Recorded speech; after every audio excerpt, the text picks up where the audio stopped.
Well, good morning, and welcome to the Morning Report. My name is Willie Lawson. The Morning Report is a production of fightbackmedia.com, fightbackmedia.com, fightbackmedia.com, and fightbackmediatv.com.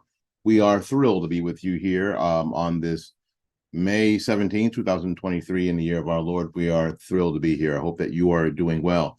Hope we get a chance to see the video that I did with my ride or die, Paul Swanson from the Swanson Report yesterday about the dropping of the Durham reports, and pretty good stuff.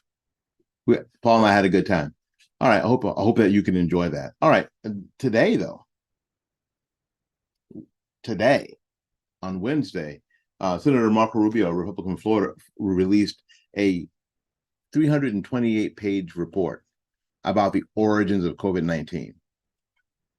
While a press release from March highlights how the report is based on vast troves of previously undisclosed documents and fresh analysis of previously known but inadequately scrutinized information, end quote. Much of it is included, serves to bolster what many already feared about the virus and about China and the Chinese Communist Party. This isn't any new information necessarily. It just sort of makes you, it sort of bolsters that what we already knew. We all are looking at what we knew, said, yeah, okay, yeah, and this is why we thought that was the case, and this is why. Kind of like the Durham report, right? The release back in March noted that the report is based on almost 18 months worth of investigations, and that it is, quote, uncovered and will reveal evidence that it was either previously unknown or otherwise ignored by the U.S. government, end quote. The senator referred to it as, quote, groundbreaking look at what was happening in China during the years and months leading up to the known outbreak of the pandemic, end quote. It took even longer to put together the final product. Here's what it says. After years of censorship, there is growing evidence that some sort of lab accident is responsible for the COVID-19 pandemic. We can only hope that it was an accident. The report, which took 2 years to compile, edit, and refine, is a groundbreaking look at what was happening in China during the years and months leading up to the outbreak of the pandemic, Rubio said in a statement about the report's release.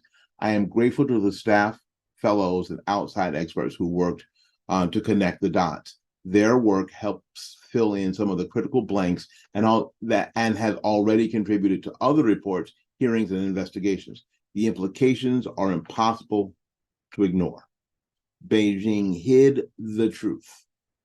This report reinforces the need to hold the Chinese Communist Party accountable.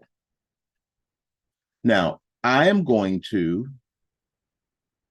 a PDF, and it is how many pages? Over 300 pages. And have I read the whole thing? Not at all. Will I read the whole thing? Probably. But I won't sit down in one sitting and read the whole thing. Well, we're going to read it over some time, because again, it's 300 pages. I'm going to put the link to it in the description box. The link to this I will put in the description box so you can read it yourself. You can go to it and read it yourself. If you'd like, I'll put the link to it on the website. But seeing that you're already watching, why don't I just put the link in the description box too, and you can go right to it and read it yourself. Because this is important stuff. Now, what needs to happen is that you need to take this link and you need to share it with all your friends. Now, I don't give a crap what you think about Marco Rubio. Marco Rubio, I like. I can't say that he's a friend of mine, but we are friendly. We've met a number of times, and we are friendly. But go ahead, share it with your friends, read it yourself, print it. It's 300 pages. It's a ream of paper, a little less than 3/5 of a ream of paper. Go ahead, store it away, document this behavior, document all this material. It is extremely important. it's extremely important that starts to happen. I'm going to read the first paragraph, the very first paragraph of the report under the heading, "A Complex and Grave Situation." This report draws on numerous sources published in English and Chinese to examine the posture taken by the authorities of the People's Republic of China toward biosecurity, biosafety, and public health starting from 2018 until 2021. Its primary focus is tracing the authorities' response to the emergence of SARS-CoV-2, the virus that causes COVID-19, as it progressed from a localized outbreak to a national epidemic to a full-fledged pandemic. That makes this worth reading. That right there makes this worth reading, in my opinion.